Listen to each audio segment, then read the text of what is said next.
Hi guys, thanks for tuning in to another video on ForgottenWeapons.com. I'm Ian. I'm here today at the Rock Island Auction House checking out some of the guns in their September of 2015 premiere auction. And I noticed there are actually a couple of anti-tank rifles in this auction, and it was a perfect opportunity for me to pull out this beast of a Mauser. This is a Tank Abwehrgewehr model of 1918, and it is really the world's first purpose-built anti-tank rifle. So what had happened was in 1917, sort of in 1916, but largely in the Battle of Cambrai, first real British use of combined arms and a whole lot of tanks. This was in 1917, and one of the results of this battle was the Germans started putting a big R&D effort into developing some sort of gun that the infantry could use to destroy these new tanks that were a problem. And what Mauser came up with was this thing, which is basically just a scaled up Mauser rifle. It's a single shot gun.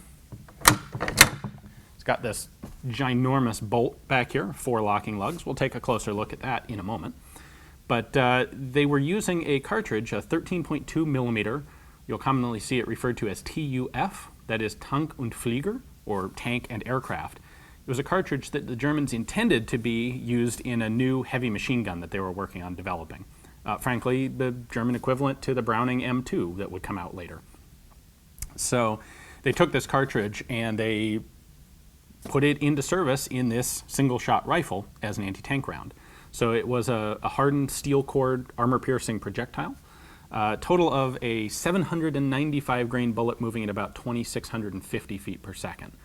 Now, if you do a little bit of math, you'll come to the conclusion that that is about just under 12,500 foot-pounds of energy, which is about 5 times as much energy as a .30-06 rifle. So I've seen some conflicting reports on just how unpleasant these guns are to shoot.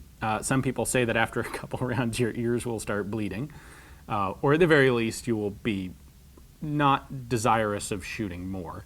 I've read from some other people who've shot these fairly recently who say they're actually not that bad.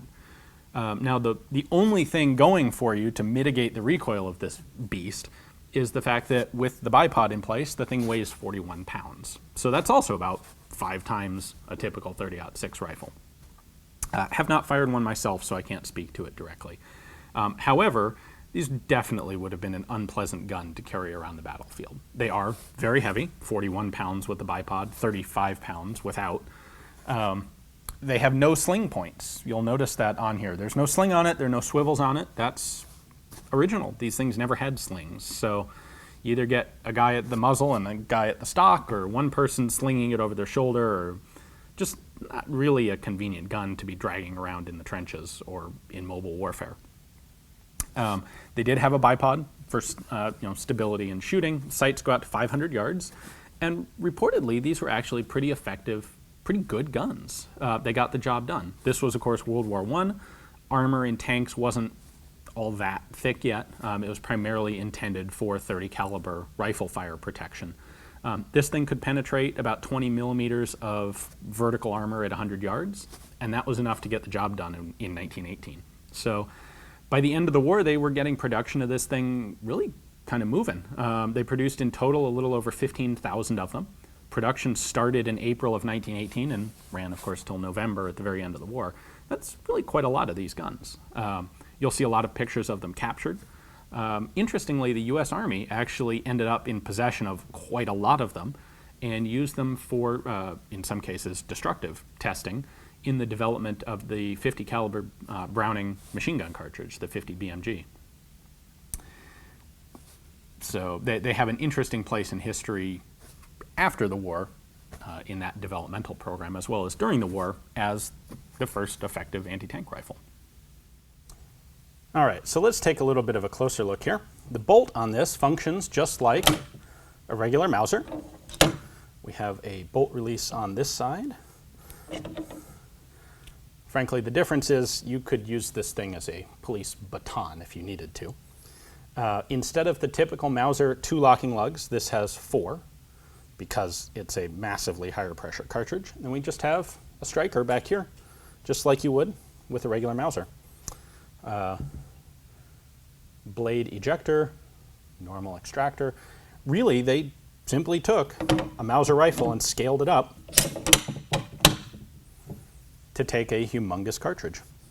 Now you'll see they did add a pistol grip to this thing. That is because, of course, the stock has to be really huge, very wide, in order to withstand the recoil of the gun.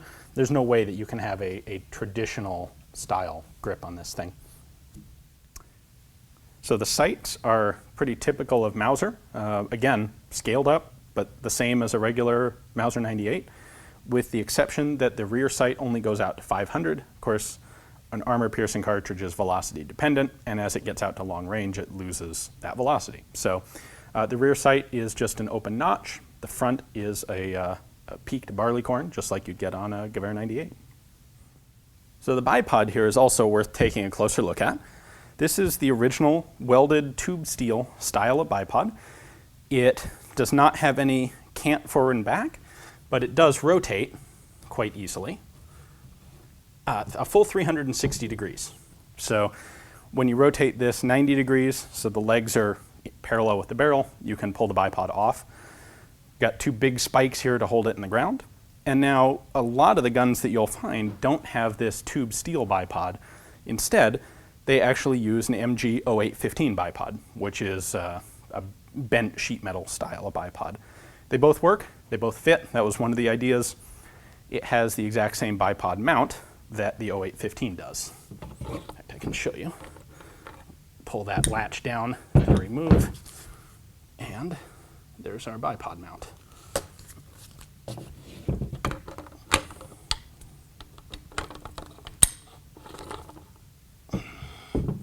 There we go. Well, I've never had the chance to shoot one of these before.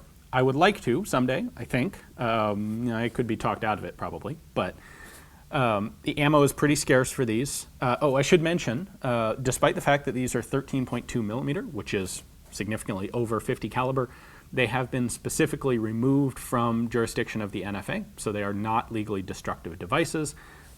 Legally, they're treated just as any other typical rifle. So if you can own a rifle, you can own this behemoth. And if you would like to own this behemoth, check out the link in the description text below. That'll take you to Rock Island's auction page on it. You can see their pictures, set up an account online, place a bid on it. If you think this has a place on your wall, I would suggest a whole bunch of hooks going into studs to hold this thing up so it doesn't tear your drywall down, but definitely a cool piece. Hope you guys enjoyed the video. Thanks for watching.